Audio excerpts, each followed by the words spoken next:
ano, sa golden wedding anniversary ng magulang namin. Yan, tulong-tulong kami na magkakapatid para ano, gusto kasi namin maging masaya magulang namin. Kaya ito, tulong-tulong kami at gusto rin namin maging masaya, maging yung mga bisita nila, mga bisita po namin.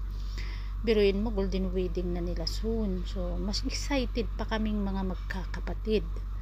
So, sana mapasaya namin muli yung mga magulang po namin. Saya, kaka-excite na. 3 months na lang. Ayan, yung kanilang ring na bili na rin namin, kinuha na rin namin yung sukat ng ano nila, ring nila. Tsaka balik sa dati, parang bumalik ulit sa dati. Thank you for watching.